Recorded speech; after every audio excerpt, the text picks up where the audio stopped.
มาสงค้ามาสงค้าทำได้เสียงกันนะมาสงค้ามาสงค้ามาสงค้ามาสงค้า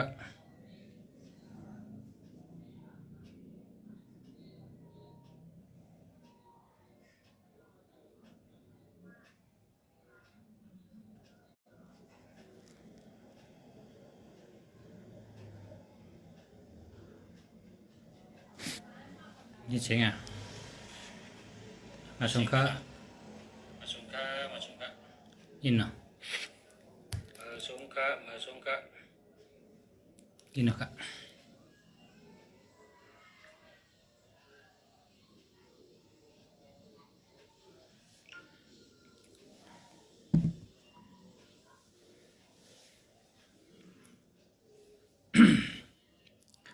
มันได้เต็มมาด้วยหมายพงปั่นปอมไปพี่น้องเขาเมื่อว่าด้วยก่อนมันตั้งเจ้าคำปองตั้งได้ตอบ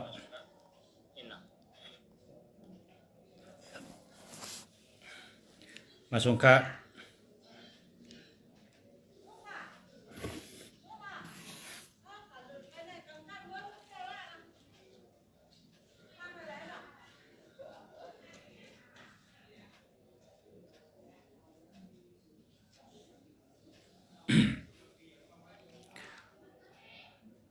เพราะว่าพอเราแค่ทำตัวหมายพงจงดีมันดีในทำก็มาขนาดแล้วก็พอใครซื้อหมายพงดีข้าก็ได้ขายปันหมายพงอันดีๆกันเนาะ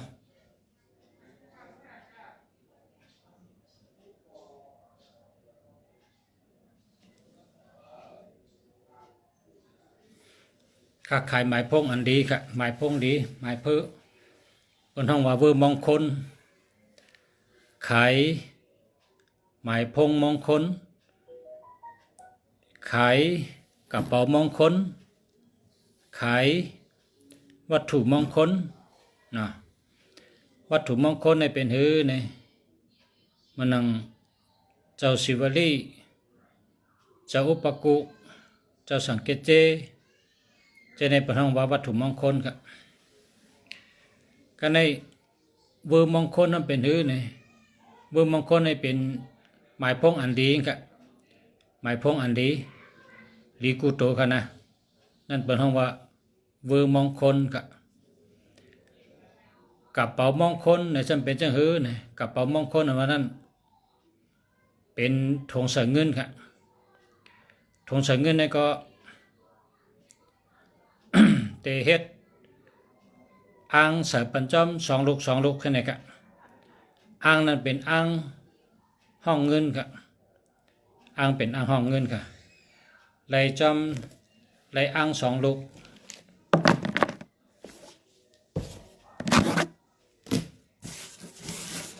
อันนั้นเป็นห้องว่ากระเป๋ามงคลค่ะเนาะ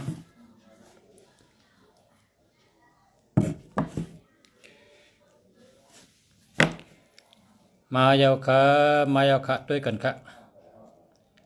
062194836จะแล้วค่ะ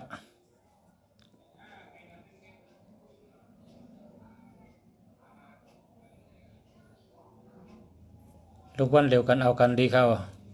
เดียว0618634671หามาค่ะ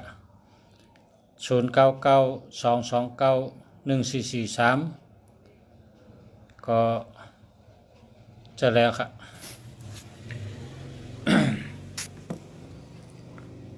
0813284681หามาค่ะ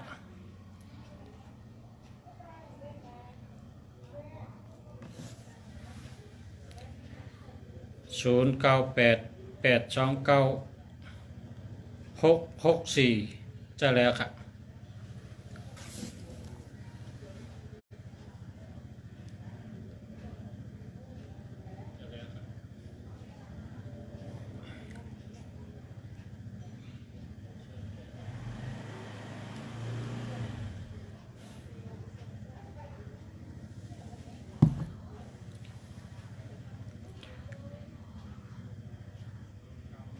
0943266242เจอแล้วค่ะ094636397888เจอแล้วค่ะ0946428957เจอแล้วค่ะ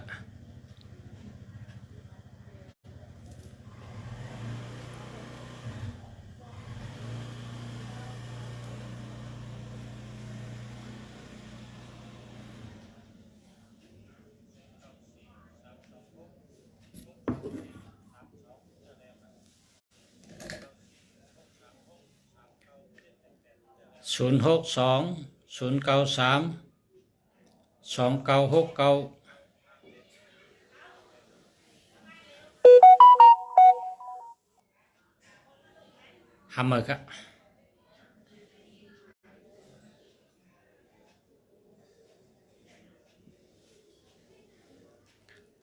0889922109ทำเลยครับ0805974828จะแล้วครับ096886182552ทำเลยครับ085225050895ทำเลยครับ0805764956ทำเลยครับ0944786579อันนี้จะแล้วครับ0992014407ทำเลยครับเป็นไงฮะช่างแรมขึ้นละขึ้นแล้ว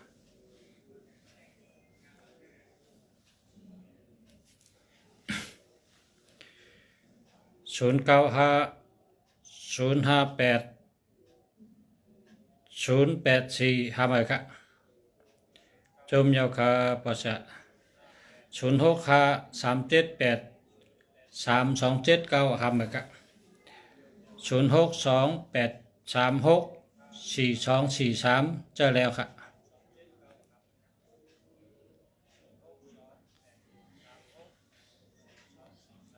0804635570ทำเลยครับ0932497443เจอแล้วครับ0653146635ทำเลยครับ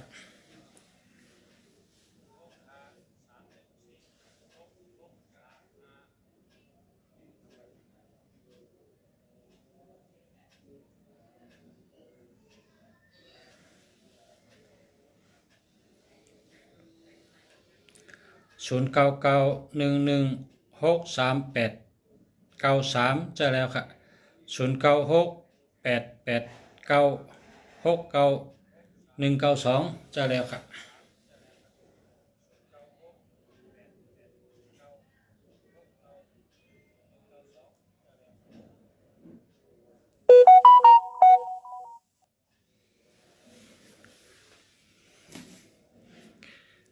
0968225731ทำเลยครับ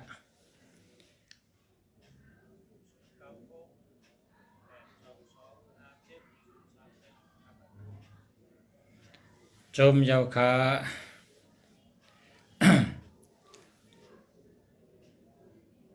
พ่อแม่พี่น้องเขาโลหักตัวหักเจอโลหักตัวเก่าโลลุ่มรัดตัวเก่าดีๆนะเพราะว่าหักตัวเก่าในแต่ได้เฮ็ดถือนี่นะหักตัวเก่าว่านั่นหักตัวเก่าอยู่ดีกินวานเลย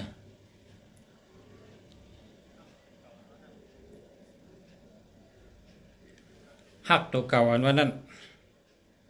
หักตัวเก่าเป็นคนมีปัญญาเป็นคนมีตังหูตัวตอนคือหักตัวเก่าเนี่ย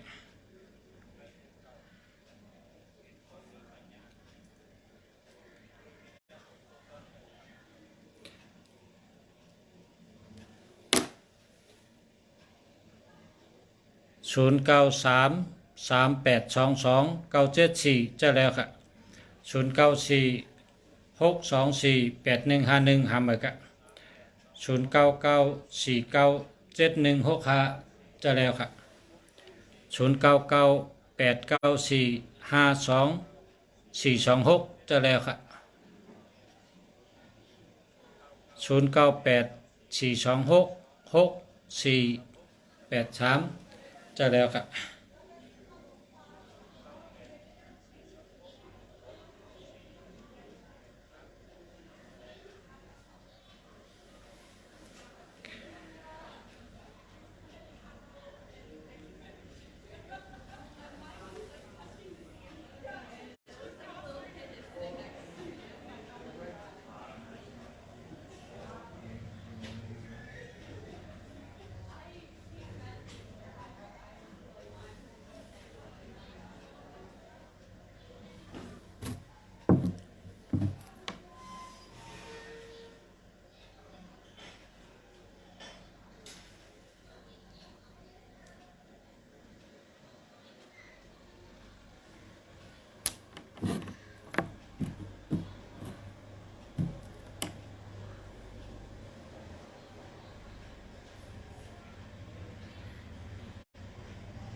0947328506หามาค่ะ0944972468มันมี72นะมี72แค่ใจก็ใจแค่8ก็872ในหู้นะที่เปไว้ก็นะ06204767หามาค่ะ0902213985หามาค่ะ0811826689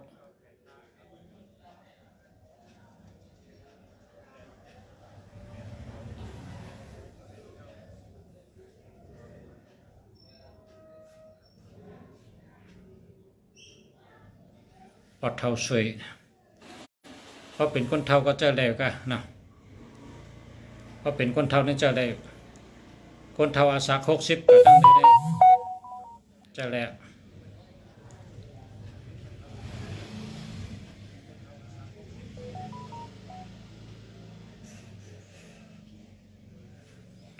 0999705008ทำไปครับ0990751699ทำไปครับ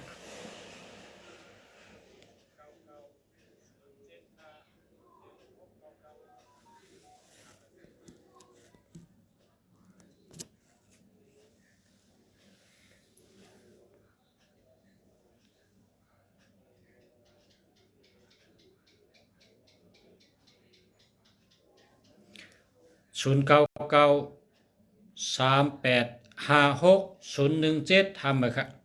0969524785จะแล้วครับ0990970508ทำไปครับ0660184538นะทำไปครับ0827834811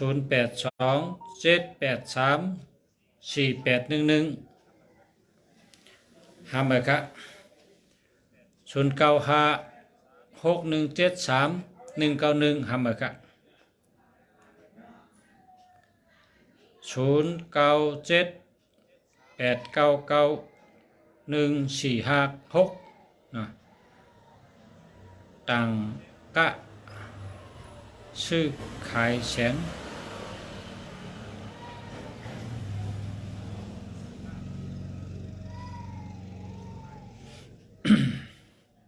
ตั้งกะซื้อขายแสงไรครับจะเลยครับจะเลยครับก็พอให้เมียนเต้ๆเหลือสิจังเบิ้งอ่ะ ชื่อให้เป็น969ในพวกขายเปิ่นเช็ดกันขายโคเปิ่นเช็ด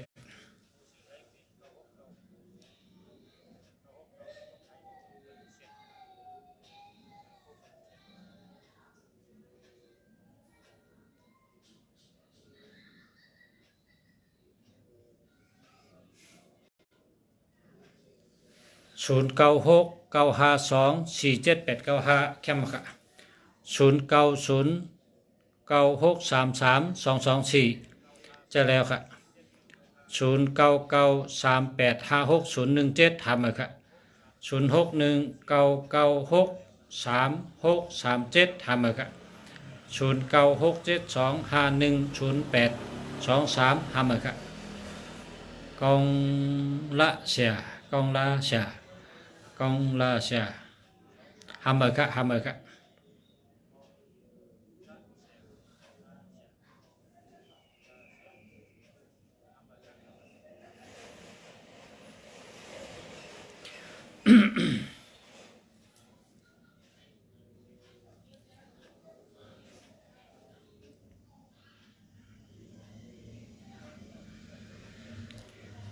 พอพอมี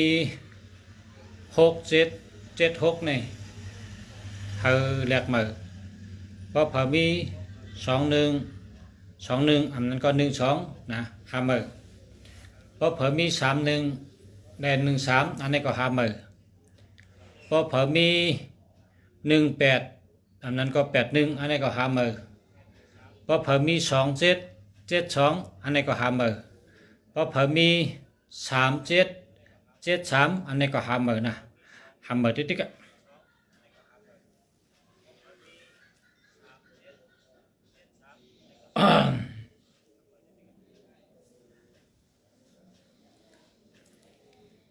0929382411จะแล้วค่ะ0914832558จะแล้วค่ะจะแล้ว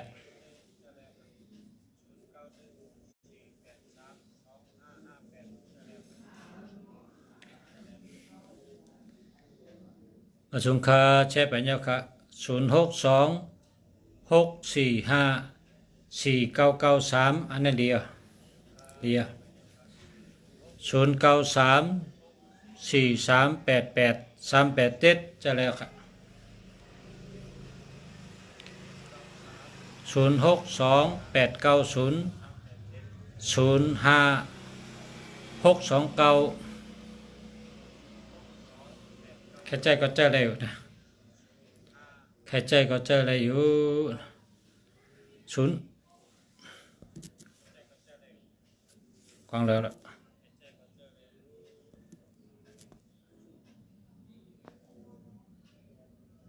เอ้ยว่าจะให้ขลาเจ้าเขาทำไมเล่นขึ้นไว้เตะไว้ว่าละอ่านตั้นหนึ่งอย่าไปเล่นไว้หรอกเพราะสุดจะเล่นไว้อ่านตั้นอ่ะ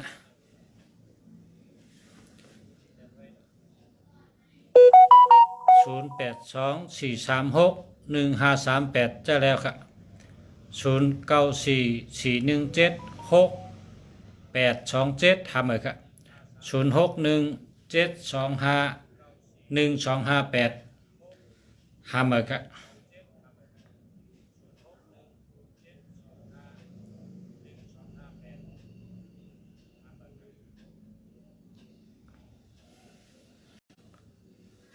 0992969821ทำเลยค่ะ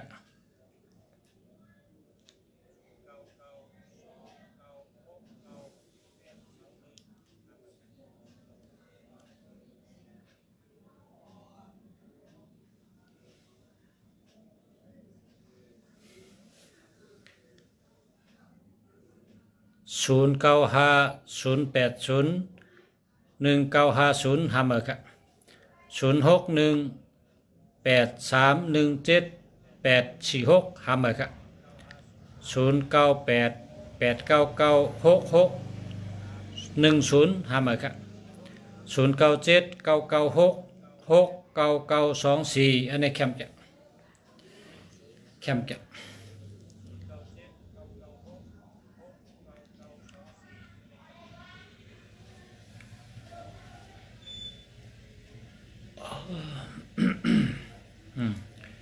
เมื่อในอาบน้ำเกลือ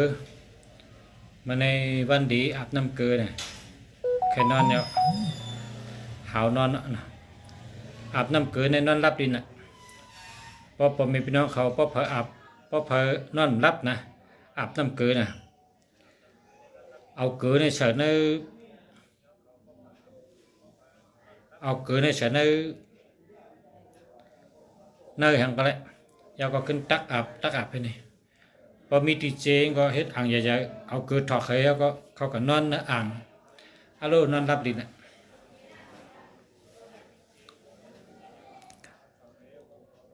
0992317822ห้ามกะ0998355687จะแล้วค่ะ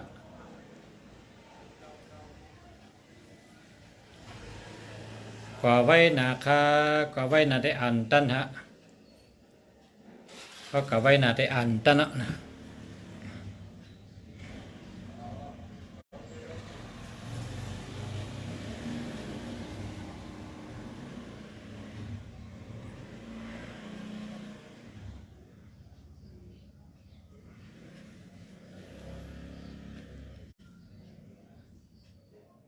0958752635อันไหนดี0621094208อันไหนหาเหมือนกัน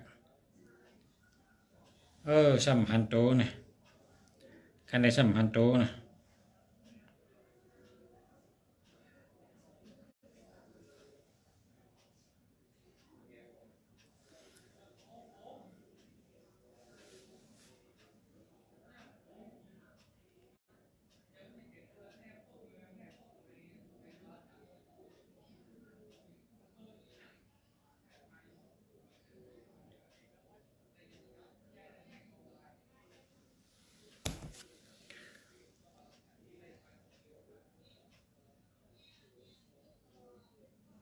0613613823หาเหมือนกัน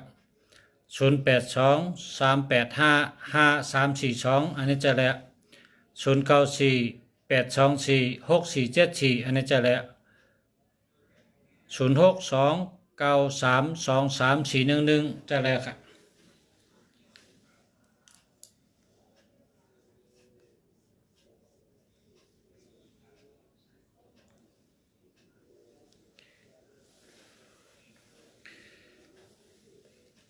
0626388775อันนี้จะแล้วค่ะ8มี3ตัวกันเนาะแคมจะ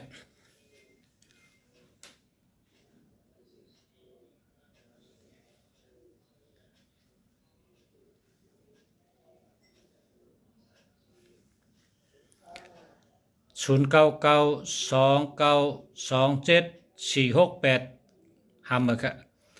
0943645258จะแล้วค่ะ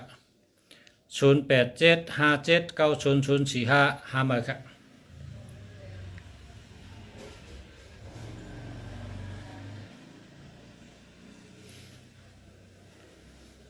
มันได้เต็มเฮ็ดก่อกันหึงมันได้เฮ็ดก่อกันกำกันนะเพราะว่าลมแขนนอนมามันได้อาบน้ำเกลือนะพอไม่พี่น้องเขาพอเผานอนรับอาบน้ำเกลือในนอนรับดีนะเอาน้ำเกลือในใส่ในอ่างให้คนเตาแล้วก็วักมาบดปากให้3 กำวักล่างหน้าล่างตัวหูล่างตัวนะล่างจอมตัวจอมขิงเหี่ยวขึ้นตองก็หูให้นี่พอมีองค์ใหญ่ๆก็พอมีใหญ่ๆก็ใส่ในให้เขาก็นอนนั่งกันแหละนอนจีน้ำเกลือนอนรับดีนะครับ0947268258อันนี้ก็แคมจะแต่ว่ามี72เลยนะ0968496451อันนี้จะแล้วครับ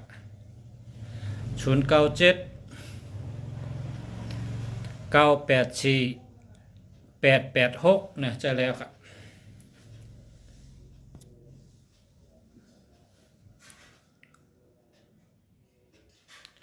0979584886เจอแล้วครับ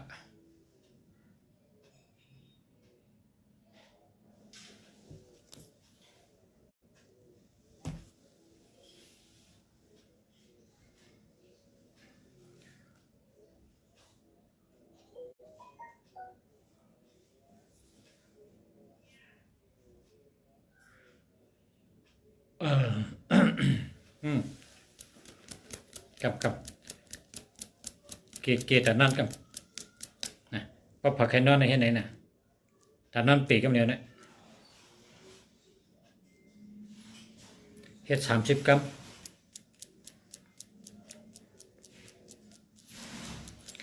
ใส่เกลืออันทง5 บาทเนี่ยใส่ทั้งหมด1 ถุงทง5 บาทนะเพราะว่ายุบอะไรก็ยุบมันกันได้ไงเพราะว่าเป็นยาดีค่ะนะอาบน้ำเกลือเนี่ยนะเป็นยาดีล่างเป็ดอันติมดีทั้งเชียงปีตัวคิงเขาเนี่ยล่างสนิทจันไรเนี่ยพ่อท้องล่างเป็ดอันจิ๋วเปิ้ลจิ๋วอ้วนล่างเป็ดอันเปิ้นเฮ็ดนี่ดำเฮา ล่างเป็ดอันนอนพันลีล่างเป็ดเชียงเพราะอะไรอาบน้ำเกลือเนี่ยดีเนี่ย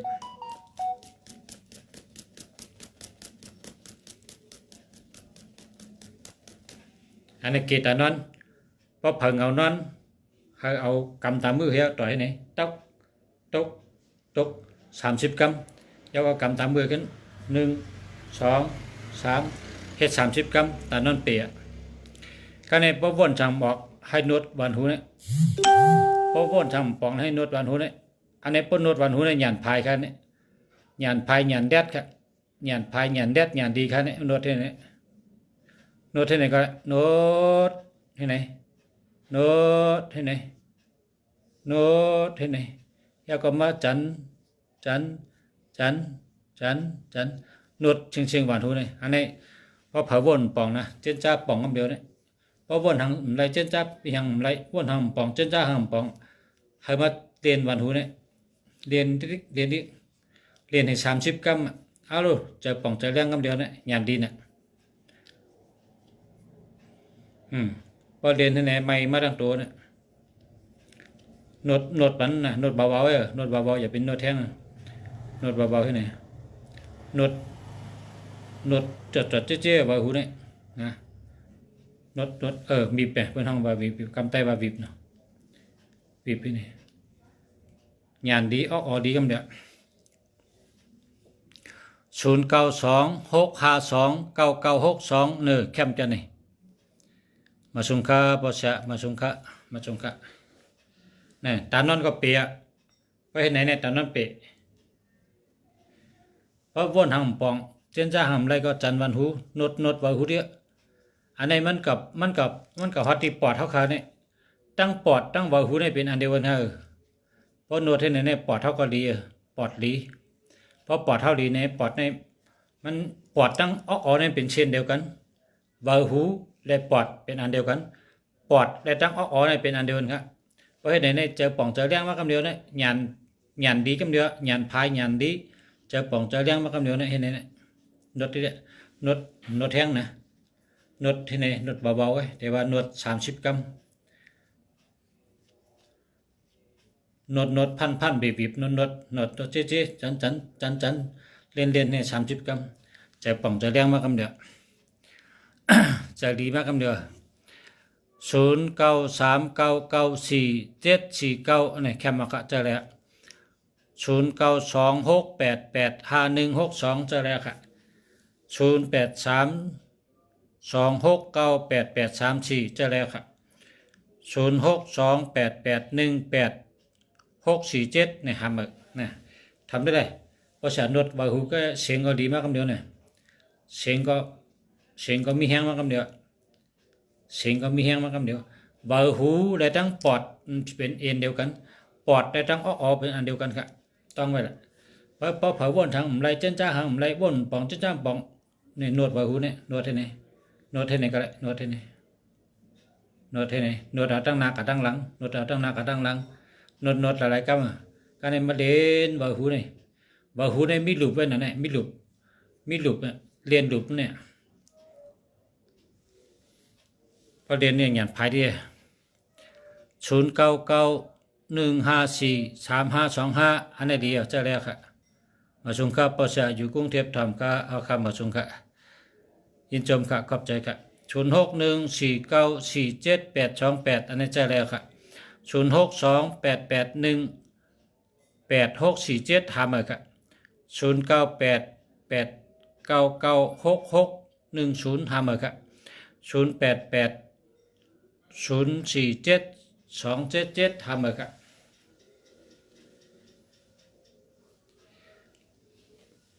เจ็ดในมีตัวเดียวก็พอวะเจ็ดในนะเจ็ดในมีตัวเดียวก็พอก้อยกาป้อมจับกันได้แบงป้อมจับกันได้แบง0992097931ทำเลยค่ะ0967026491ทำเลยค่ะ0823855342จะแล้วค่ะ0950200207 ทำเลยค่ะพังอยู่แมวสอนเอาค่ะยินจมค่ะอยู่แมวสอนมาส่งค่ะมาส่งปีใหม่ค่ะมาส่งปีใหม่ให้อยู่ดีมีเงินกันกูก็กูก้นค่ะผู้ทำเงินกูก็กูเจ้าค่ะ0992638868อันนี้จะแล้วค่ะ0827495843ฟังแล้วหายไปแล้วนะตั้งหันแล้ว0926529962อันนี้จะแล้วค่ะ0990399538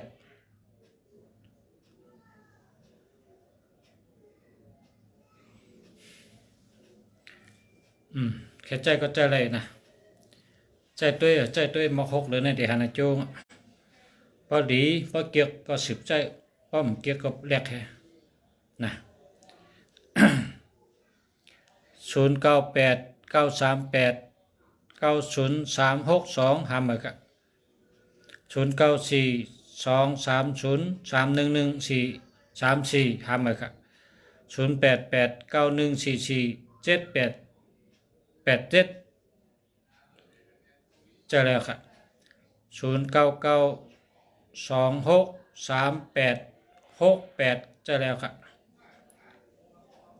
0634542872หามเลยครับ0992458562จะแล้วครับ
0989804665 หามาครับ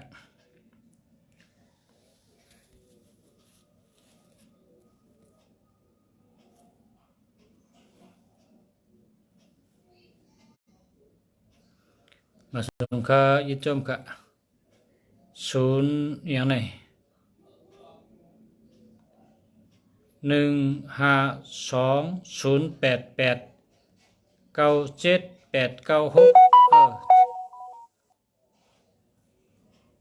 กลางแล้วล่ะหายแวบทันทันละหายแวบหายแซบหายสอยอันนั้น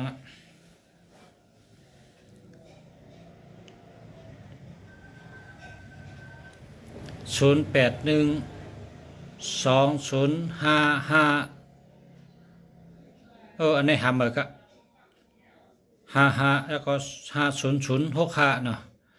หามาก็0947053563หามาก็0993525479จะแล้วครับ0940546677หามาก็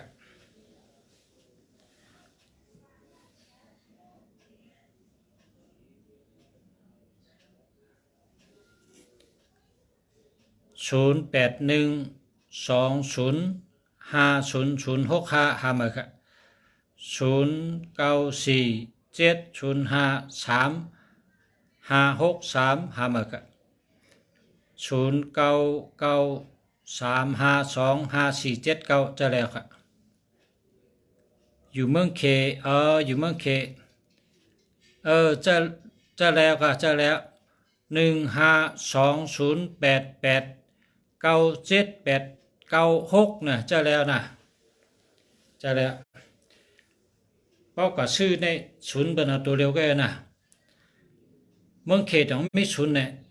นะเมืองเขตต้องมีศูนย์ตั้งเงาต้องมีศูนย์เนี่ยหรือว่าตีที่หนึ่งอันนั้นก็ตีตัวหนึ่งก็คำเดียวค่ะเมืองกาลาเนี่ยเขาถามมาเนี่ยเขาอยู่ที่เมืองออสเตรเลียอยู่เมืองอินโดนีเซียนะเขาถามมานะเมืองเขาเนี่ยมีศูนย์ครับเขาถามมาเขาว่าเมืองเนี่ยมีศูนย์ครับตีตัวหนึ่งกับคำเดียวนี่096833445538อันนี้จะแล้วครับ0961169164จะแล้วครับ0846121617หามาครับ0946162056หามาครับหามาครับ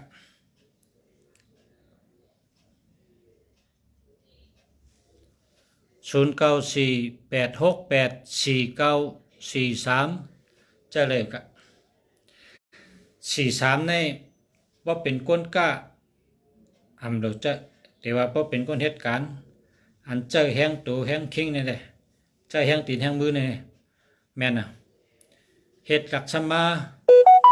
เหตุเฮินเหตุการณ์อันเจอแห้งเนี่ยแม่นนะ43เนี่ยนะ43เนี่ยเป็นห้องว่าแห้งตัวนะเจอแห้งตัว4338เช่นนี้เป็นเจอแห้งตัวคิง0628050928ทำแบบกัน08414436จะแล้วค่ะยินจมค่ะเตะตัวหนึ่งกว่าเตะตัวหนึ่งกว่าเหมือนเมืองกาลาก็เตะตัวหนึ่งกว่าเมืองกาลาเนี่ยมีศูนย์เตะตัวหนึ่งกว่า13เมืองอินโดนีเซียเนี่ย13เตะตัวหนึ่งให้กว่าต่อกันเนี่ยก็การเมืองไทยได้มีศูนย์1ตัว08 09 06เนี่ยเมืองไทยเนี่ย06ค่ะ088 099 09เก้าเราเจนเก้าได้91 92 93 94 95เมืองไทยเนี่ยมีศูนย์เตี้ย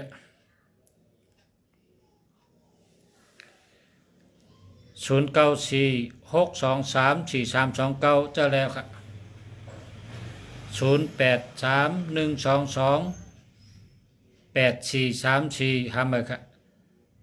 09899861 จะแล้วครับ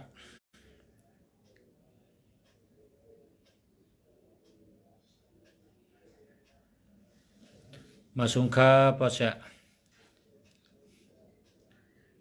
มาส่งเหมือนกันครับ0946162065หามาครับ0814450963หามาครับหามาครับ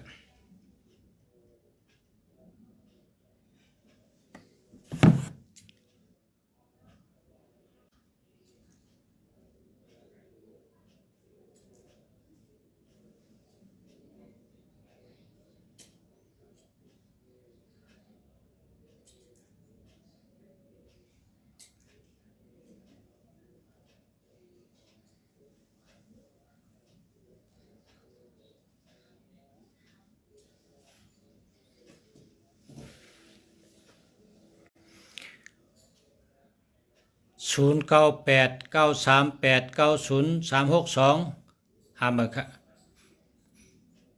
สวัสดีครับพ่อครูมาส่งค่ะ0619392839จะแล้วครับ0961169146จะแล้วครับ0979281416หามาครับ0627174199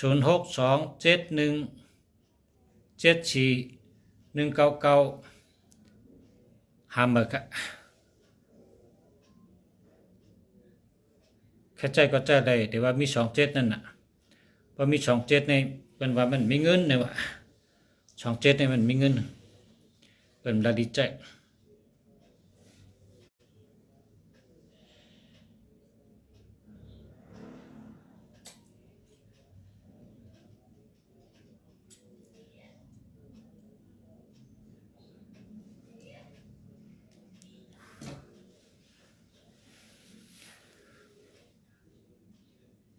0805412914หามาครับ0633417971จะแล้วครับ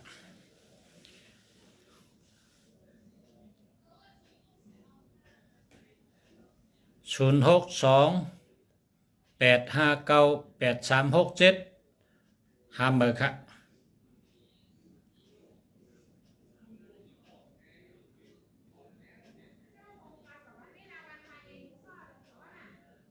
0913051033หามาครับ0944275609หามาครับ0886695253จะแล้วครับ0629952569จะแล้วครับ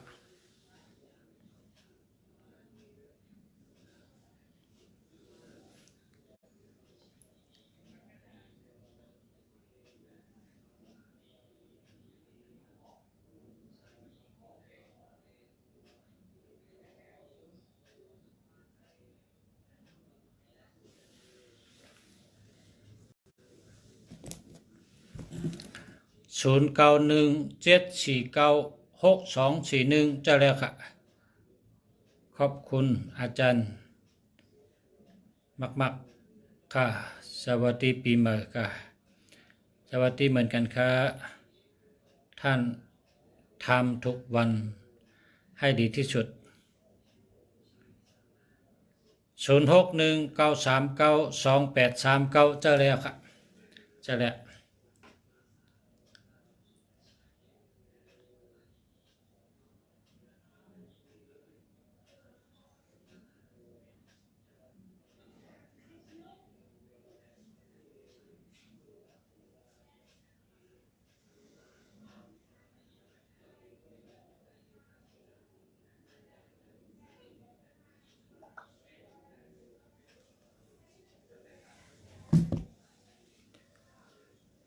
0962940339หามาครับ 0926181324หาเบอร์ครับ0975159399อันนี้แคมเจอแล้วครับ0939803569หาเบอร์ครับ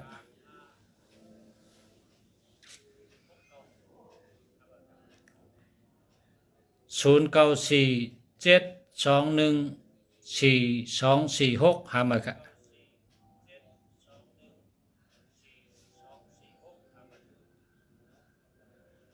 มาส่งครับ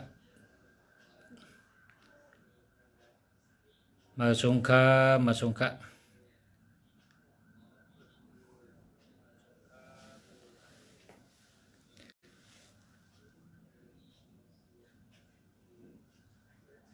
13988276174อันนี้หาเบอร์นะ เพราะว่ามันมี27แล้วก็มี76นะเปิ้นเอาตัวนับอันมี1213173767อันนี้เปิ้นตื่นเอาเปิ้นเว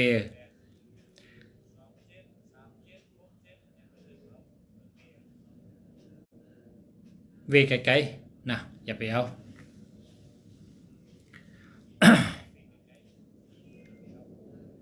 0633126584อันนี้หาเบอร์นะ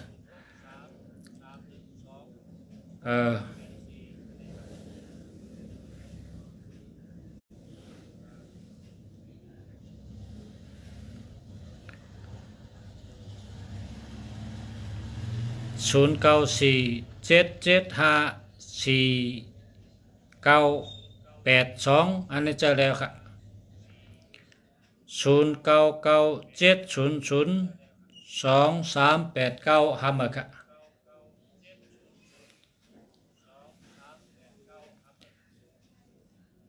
0634412383หาเบอร์ครับ0838548614เจอแล้วครับเจอแล้วครับ13988276174หาเบอร์ครับ27ก็เปิ้นเอา76ก็เปิ้นเอาอันนี้เลยหาเบอร์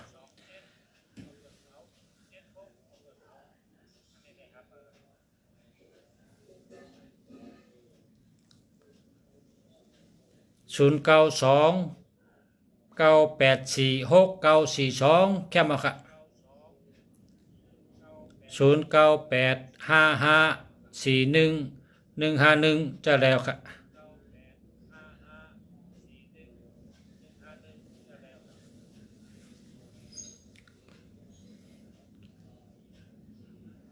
เพราะสุเจ้าก็ซื้อหมายพกในศูนย์เอาตัวเร็วใกล้กัน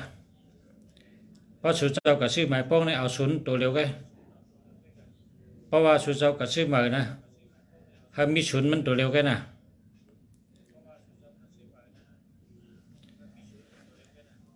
0948674825หาเบอร์ครับ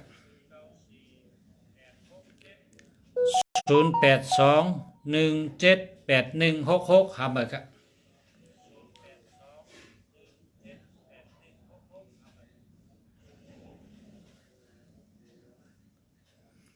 0625169306หาเบอร์ครับ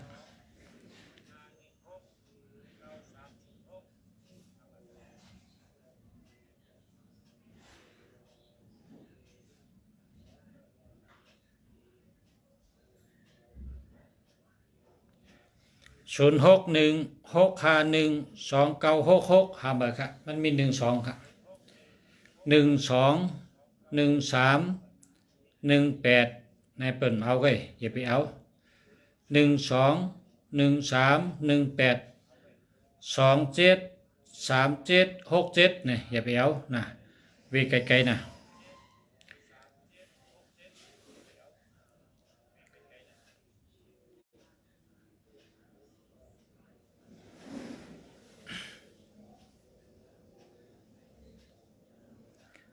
09ในแคมป์จะกวางแล้ว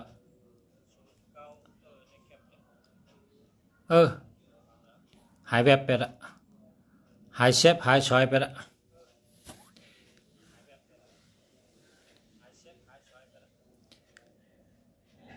0653615686อันนี้ก็ดี